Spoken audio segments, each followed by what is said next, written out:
All right, hey big guy. Good boy.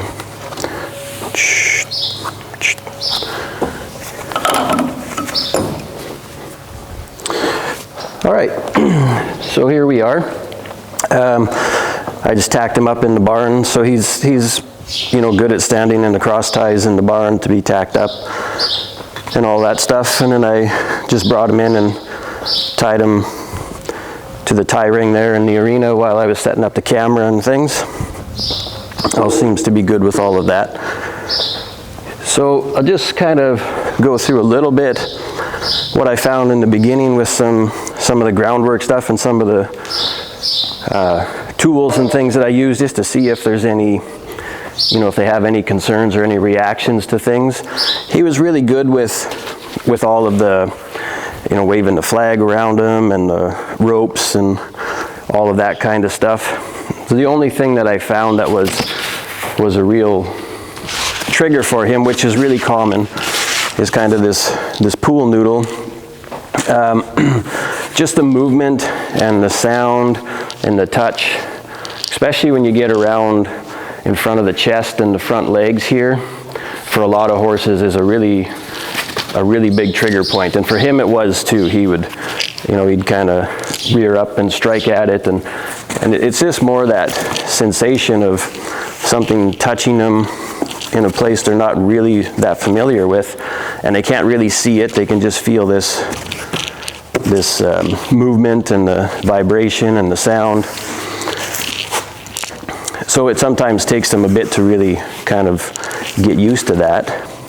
And I haven't done this with him for a couple weeks now. It's just something I like to expose them to a bunch of different things, just to see, if there is something that's going to kind of set them off a little bit. And usually you find something. It just kind of depends what that might be.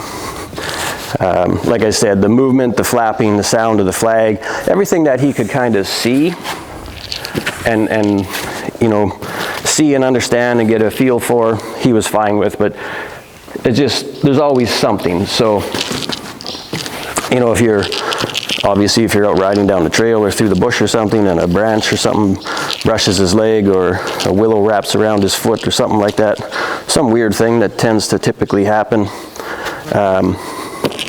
that's where you might find out that he's not too cool with that kind of stuff. So it's good to just kind of sort that out in the beginning.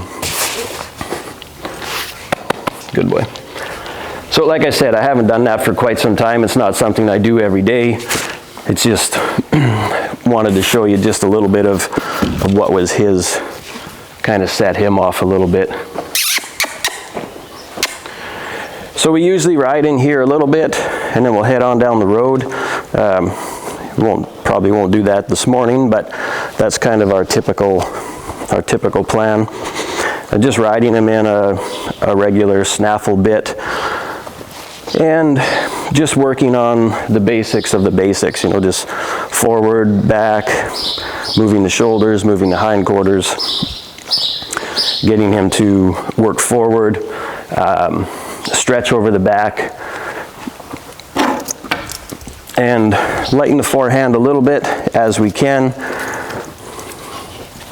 Create a bit of space in the front end so that the hind legs can come through a little bit more, and just really working on developing the strength and the balance that he needs to be able to carry himself in a little bit better, more efficient and more effective way to allow him to stay, sounder as he gets a little older.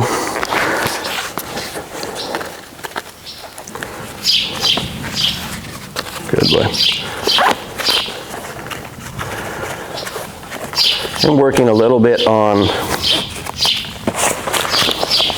through the work and the walk and the trot, working to help develop him a little bit more so that he finds the canter a bit easier. The canter is not something that he is naturally gifted with at the moment, so even when he's free on his own in the arena, playing around and you ask him to canter. Hey, where are we going? It's not really something that he has an easy time with. He's switches leads. Just has a really difficult time maintaining the canter. So the more we can get him aware of and using his body a little bit better, the more success we'll have at the canter work. We just kind of started playing with the canter a little bit. Just touching on it under saddle. Not really trying to make it anything, not trying to help him make it good or getting too worried about it. It'll just fall into place as the rest of his body gets a little looser and he gets a little better understanding of how to, good boy, of how to use himself. So just in the beginning, just reminding him to put a little bit of energy into what he's doing, to walk forward. The screen is open at the back here and you can see the horses out there, so he's wants to take a look at them.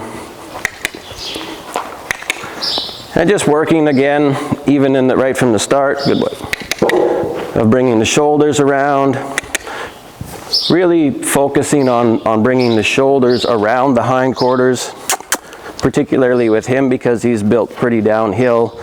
He's pretty tight in the shoulders, and just encouraging that.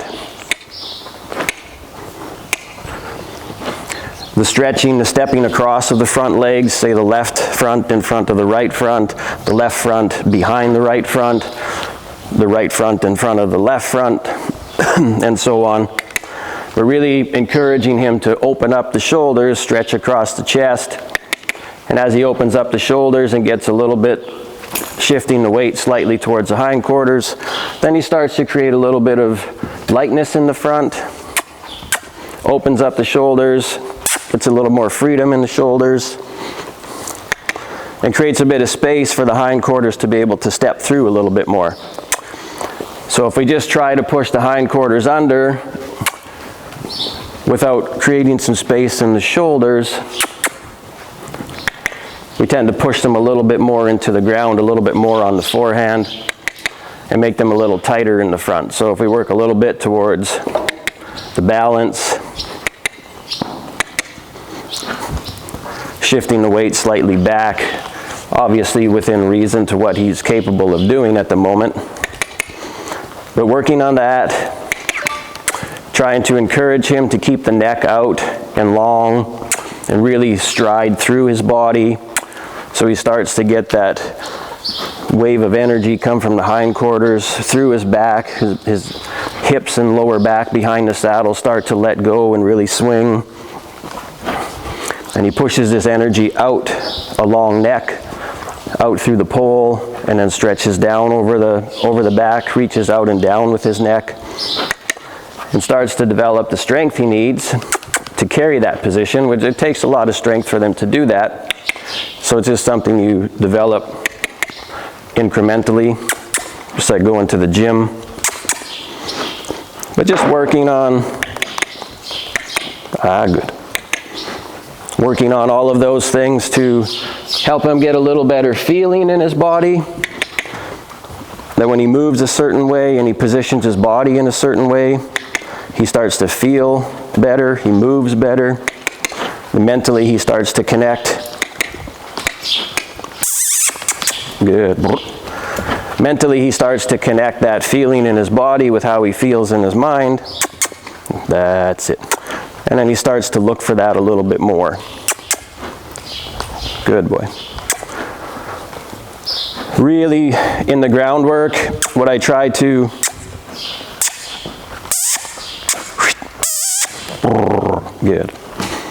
What I try to really focus on or emphasize is have them become aware of what our body is doing on the ground, our body position, and then they start to follow our body position a little bit more than the physical aids, say the leg or the rein.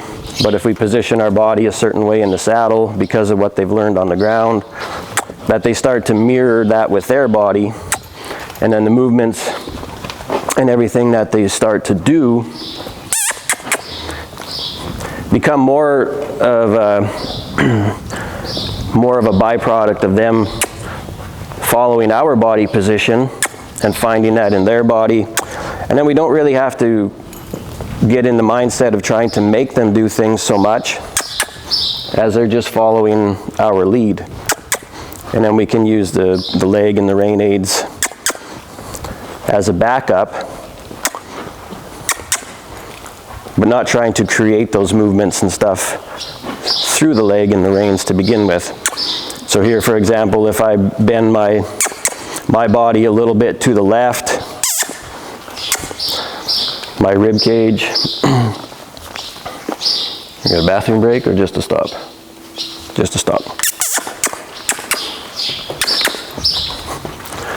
So if I turn my body a little bit in the left bend, that I can feel him start to create that bend in his body. Just keep my seat moving, my hips swinging to encourage him to really step through from behind the saddle. And then I can take that energy. We got a bathroom break building here. He sometimes needs a few attempts at it, but not yet. Come on, shoulder. Good. So I ride them with a whip right now. I ride a lot of the young horses with the whip for the sake of really trying to make things clear to them, to indicate like what body part I'm looking to move. So you notice I do a lot of kind of verbal cues, clucking and kissing. The clucking noise, if I want to move this right shoulder here, I'm going to pick up on the right rein a little bit, bring my right leg forward to the shoulder, and really make it clear to him that it's the right shoulder that I'm looking to move. So I really take myself into whatever position I need to try to make that clear to him. So really pick up on the inside rein to work the corner of his mouth a little bit. And then bring my inside leg really forward to the inside shoulder. Yeah. And if need be, then I can take my weight a little bit in the outside direction and feel that he rocks that inside shoulder up and over a little bit more towards the direction of the outside front. When I want a little more energy for forward or to move the hind legs, then I use the kissing noise. So if I want to engage the hind legs, say to go more forward, or simply to step an inside hind over and across, I'll use the kissing noise, so that kind of indicates to him it's a little bit more energy required, a little more forward, a little more push from behind. And then I can vary the energy in that kiss as well. It can be either a really like that, or just a, you know, whatever it is, whatever I feel I need, just to encourage him to bring a little bit more focus into what he's doing, or a little more energy.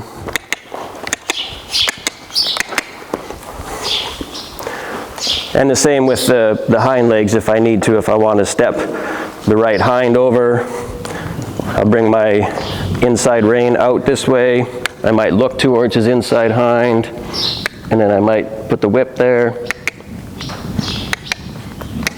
and really bring his focus to that part of his body, so that he starts to understand more and more that he can separate and move the four corners of his body: left shoulder, left hip, right hip. And that once the shoulders start to get a little freer and a little lighter, when the shoulders come up a little bit, then he has an easier time bending through the rib cage and making a true bend, as opposed to just turning stiffly like a stick. You know, he creates a little bit of an arc in his body like that.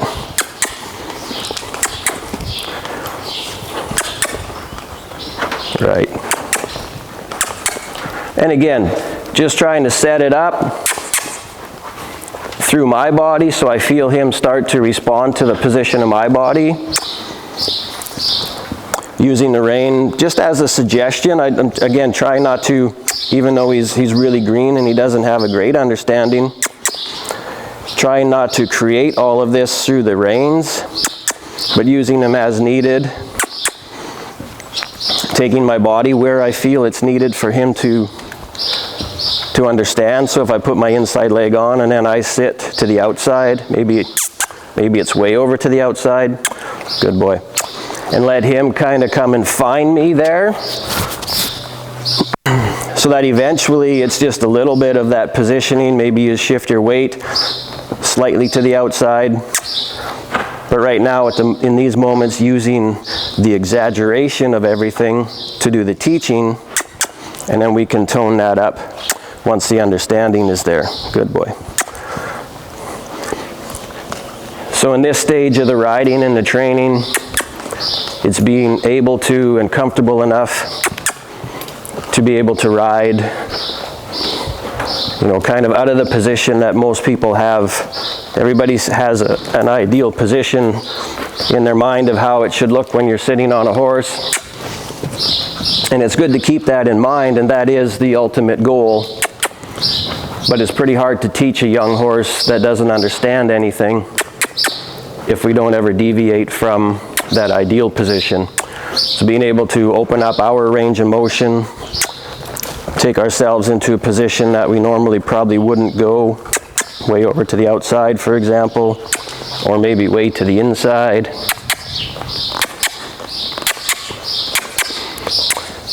So they get a much better understanding of following our body around. They get a little different range of motion themselves.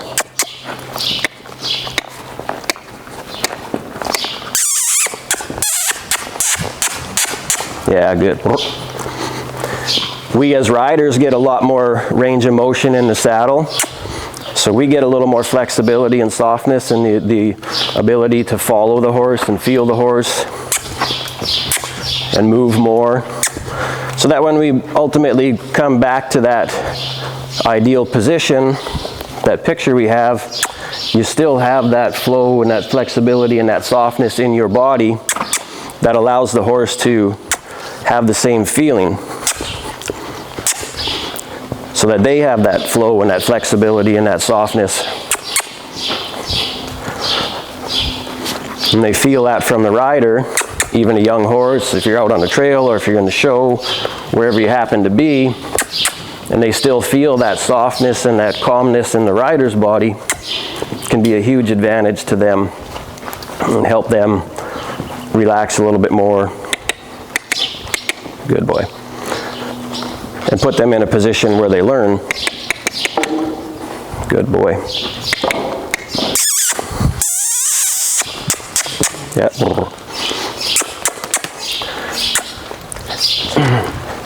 Having him in those moments there just kind of be a little bit more responsive and reactive to some higher energy. Good.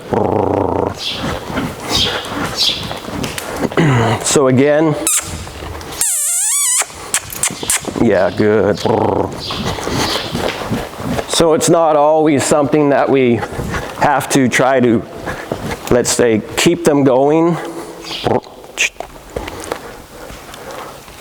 Using the leg all the time. And every day is different. Some days is a little bit lazier than others. Good. Good.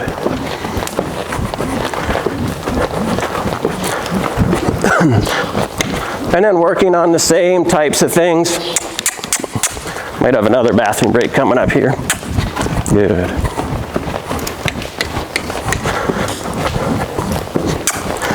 Usually in this stage of the training, I really don't get too concerned about them stopping to go to the bathroom. Some people really fret about that. I don't. Once they get a little bit more strength and balance and suppleness through the back, It's just something that if you want them to keep moving while they go to the bathroom, they can do it then. But at this point, I really don't make a big thing about it. You got to pick your battles wisely, and that's not one that I feel is worth creating issues over. Good boy.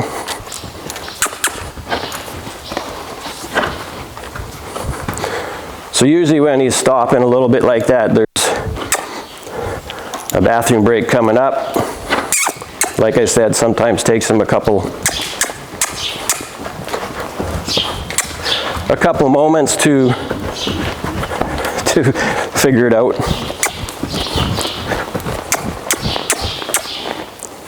But you got to figure it out soon, but you can't just keep stopping. So now we'll start to play a little bit with whether this is just becoming a habit for him now, or if there's more there. So I'll give him the benefit of the doubt. Good. So then again, as the speed goes up, the walk to trot or trot to canter. Good. The speed increases, the balance decreases. Oftentimes, they have to carry their head a little higher. He's gaining strength more and more, so he's able to carry his head a little bit out longer and lower and come up through the back.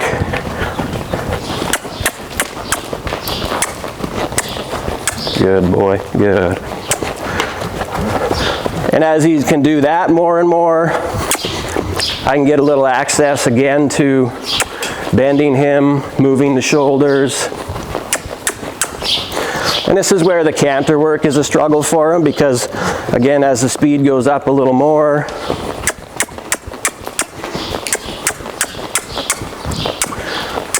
he gets a little heavier on the front end and blocks himself, and then he has to swap leads because he gets stiff and he feels unbalanced and he gets worried a little bit. So if we can take the trot forward,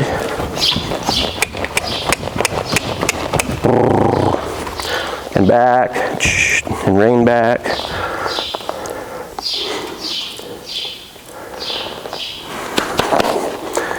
And there too, just trying to, again, remind him and keep refining his ability to go forward from our body position a little bit, to stop just from sitting and bringing our energy down, and to rein back a little bit from, just picking up on the rein, lightening my seat a little bit, and not really having to pull him backwards, but having him understand to elevate a bit in the shoulders and back up, so that the rein back has some benefit to him, as opposed to just pulling on his mouth and he gets all tight in his neck and steps backwards, but really there's no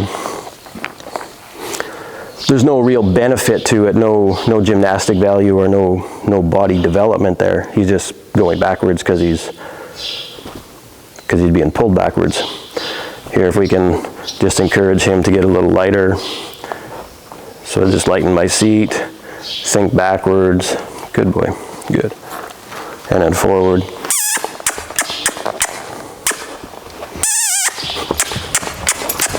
Yeah, good.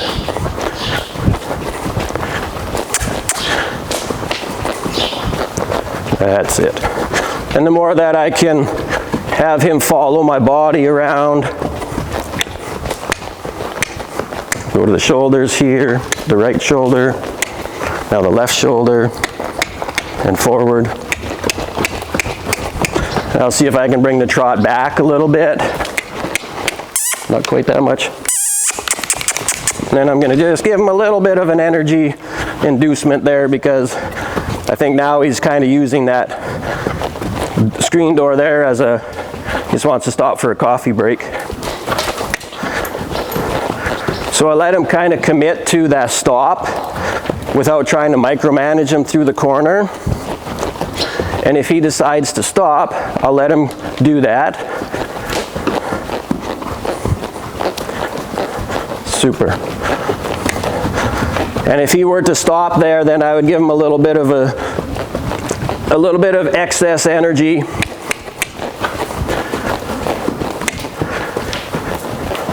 And then let him make a decision next time around, so that he starts to become a little bit more like there.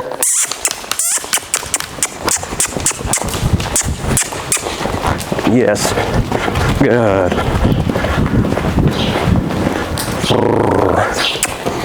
Good. So he becomes a little bit more self-manageable, self-reliant, thinks a little bit that maybe stopping there isn't always the wisest choice. Good for you. And when he puts in a good solid effort, like I feel there, nice. When he puts in a good solid effort,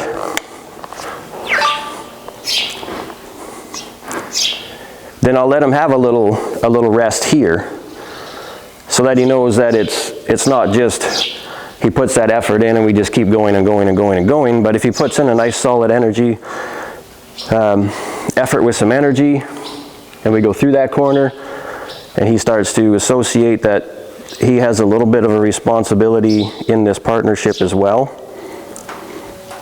And then we can let him know that we recognize that he figured that out and give him a little break.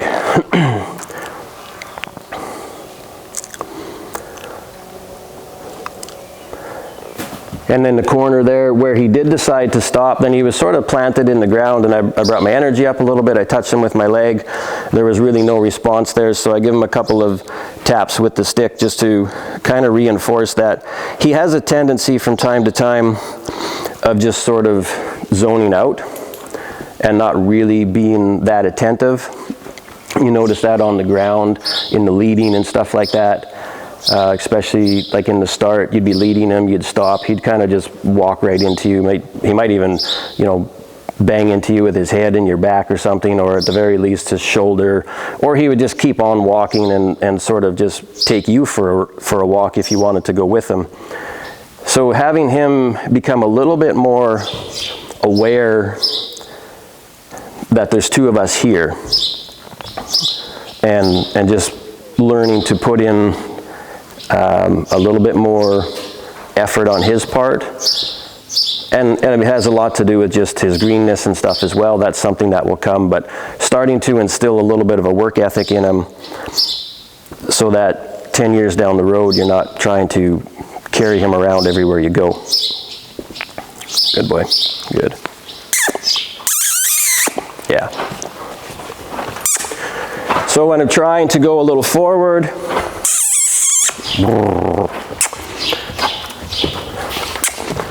again, I'm trying to create a little bit of movement in my body so that he responds to that first. Ideally, I would like him to just be aware of the movements of my seat. Good.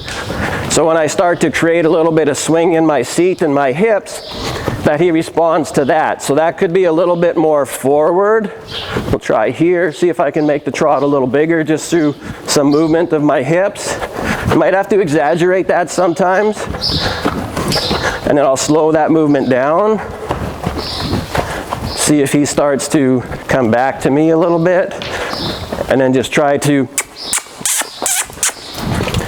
regulate that a little more so that he becomes a little bit more aware of my seat movement. I'm going to slow it down a little bit here again and try not to use the reins. Just slow my seat. I feel him come back there. And now I'm going to try to just go with that. That's not it. Good. Yeah. And then we're going to try again. So I'm going to slow my seat a little bit. Slow.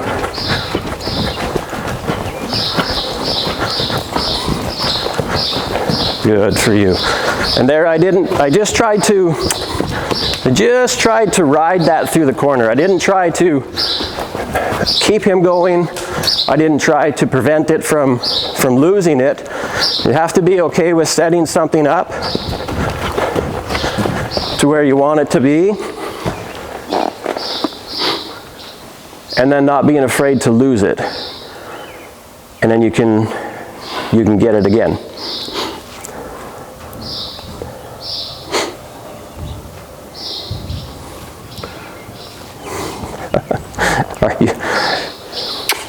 So we're in the midst of something trying to happen here. Maybe he's a little camera shy.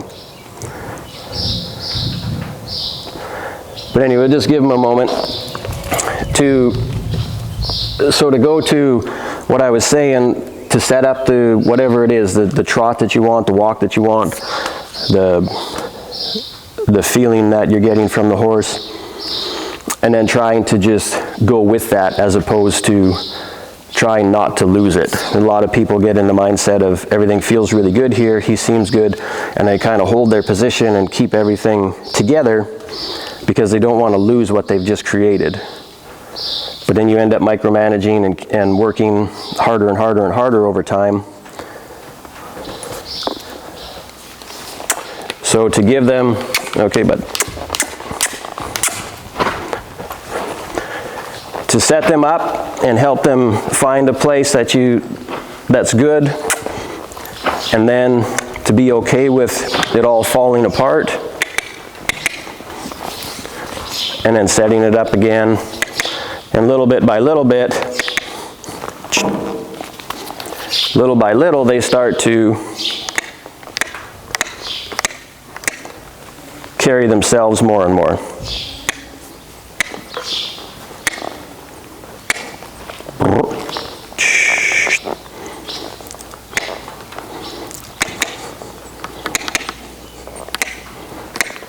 Come on. That's it.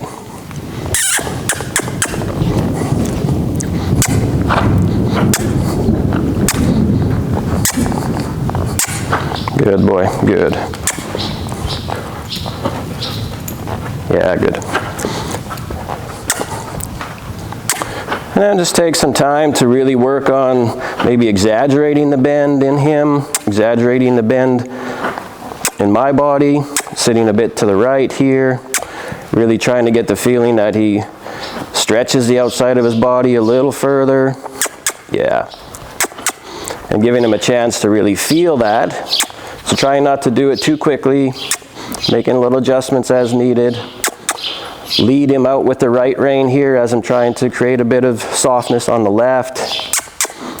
Lead him out with my right stirrup maybe, that kind of feeling. And just really give him the chance to slow it down and really feel what's going on and how he can respond to that, how he feels in his own body when he starts to do that. Good. His ears are going wobbly and soft. And this kind of work here is, even though it may not be super physically demanding for them, mentally it's pretty tough. Mentally it can take a lot out of them. Here I'm going to come a little bit to his left hind. So I'm going to bring this rein out a little bit over my left knee. I'm going to look to his left hip and ask that left hind. Yeah, good. And then I might come back to the shoulder. Yeah, good. Good. And then we'll just walk out of that. But just gives him and the rider really a chance to kind of work on separating the body parts and influencing the body parts and really feeling what's going on. So slower and correct as opposed to fast and maybe not so correct. One side, of course, is always harder than the other. So work a little bit here on the right side. Yeah, there. Sometimes you might feel like you really have to take yourself out of position to the left here. Maybe tap the right shoulder. He goes, oh, that's what you mean? Okay. Ah, yes. And then as we start to get progressively better at that, could be over the course of this ride or over the course of the next couple rides, whatever it is, every horse is different. Then I can start to come back a little bit more towards the position that I want to be in. What I might do in his case right now in this direction is just work a little bit on creating this bend, some energy. Come on. Yeah, good, thank you. Create this bend through his body. And you need the energy to do that as well. If he's just plodding around with his feet stuck in the dirt, it's pretty tough to do. But what I might do here is put my body to the left, create some bend, and keep my body in that position and give on the right rein. Just as a little test that I'm not necessarily having to hold him to the right. Good for you. But that he gets a little bit better at. Yes, good.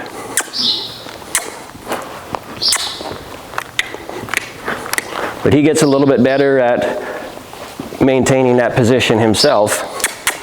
And then over the course of some time, then you come a little bit more back towards the middle of the saddle. Good. But the important thing here is that he just really gets a feeling. No. Okay, now I think we're there.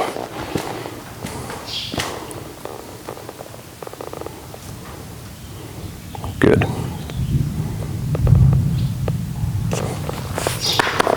All right, left shoulder. Good. Good. And just a little bit in this direction as well. Just checking if I can move that left shoulder a bit towards the wall. Yep. Can I create some energy through my seat?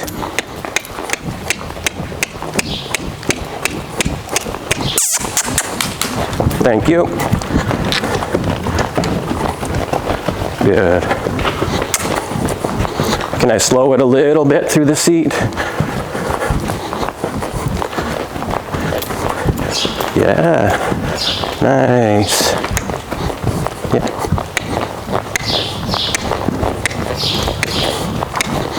And can I take it forward through the seat?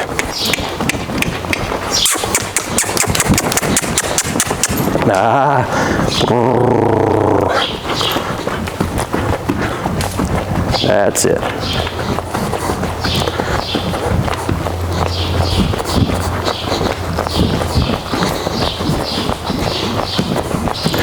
Yes. Can I bring it back a little bit? And it's just playing with these things. So we have working a little bit on, good, the lateral flexion, you know, side to side, left to right. And then we can start to play with the longitudinal flexion, front to back, by bringing the trot forward. Maybe I'll try rising trot. Yep.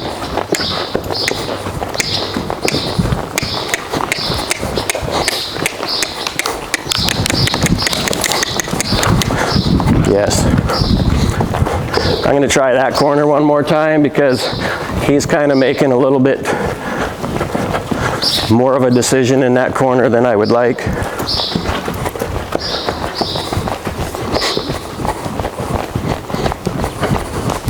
That's better.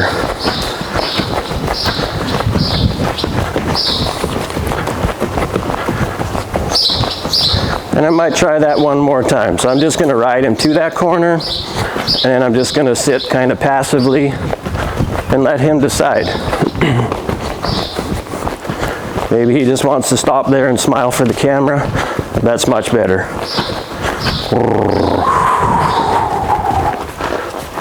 Super.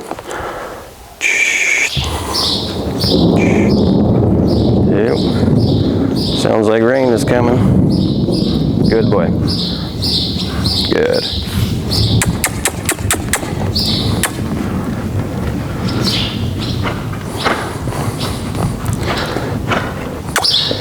So the idea with that there is to be just a little bit, you know, not like a dictator and just drive him through the corner, having the understanding that he may slow down, he may stop, he may put the brakes on, and not getting in the mindset of starting, say, here with the understanding of knowing he might stop there, of driving him through the corner and saying, you have to do this, you got to do. what I'm saying so much as setting it up so that he starts to get an understanding that maybe it's good to just put in a little more effort and let him have, you know, a say in the conversation. It's very important that they are able to kind of voice their opinions or share a little bit, or, you know, try to give them the feeling that we're not just kind of shutting down everything they go to say, but at the same time encouraging that effort. So setting it up so that the last 2 times I rode through the corner here, that I could just kind of go passively. I didn't drive him through the corner, and I didn't, you know, try to convey the feeling to him with my seat that I was making my seat still and that I was maybe asking him to stop moving. I was just trying to go with him, a little bit more synchronized with him, and give him the opportunity to make that decision himself.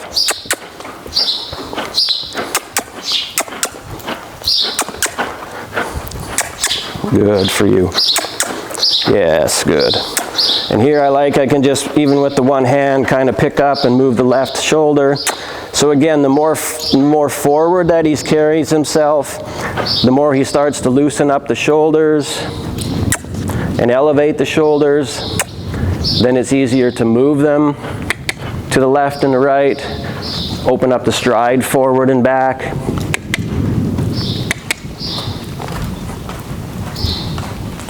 And create a little bit more mobility in the shoulders where the hind legs can step through, and he starts to get a little weight off of the front and a little bit more towards the hind. And then we get easier, it's easier for him to move in a better way. So we'll start playing a little bit more on that canter stuff once this becomes a little bit better for him, once the strength comes. And that's mainly what it is. It's strength, balance, and suppleness on his part to be able to hold the canter, because he'll switch it back and forth. He'll switch leads behind repeatedly, and it's just a stiffness and a kind of a misunderstanding of how to carry himself more. But at the stage that he's at, and his balance and strength development, if we just try to drill the canter to make it good, it's a little unfair to him because he physically can't really maintain that for long. So little short spurts of canter, especially when we're asking for some extra energy in those moments when he wants to shut down, some extra energy, and then if he offers up the canter, that's great. That's really him thinking forward and really kind of loosening up and being a little bit more reactive to the forward asking aids.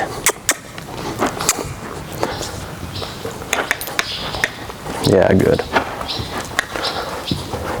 And once all of that starts to fall into place more and more, then the canter will just kind of happen from there. We'll keep touching on it, keep building it. Good. So that's basically where he's at right now. Good.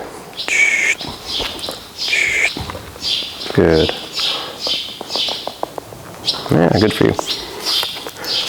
And we'll just keep working on that, developing it, getting everything rolling, get him out more and more, and go from there. So, all right, thanks.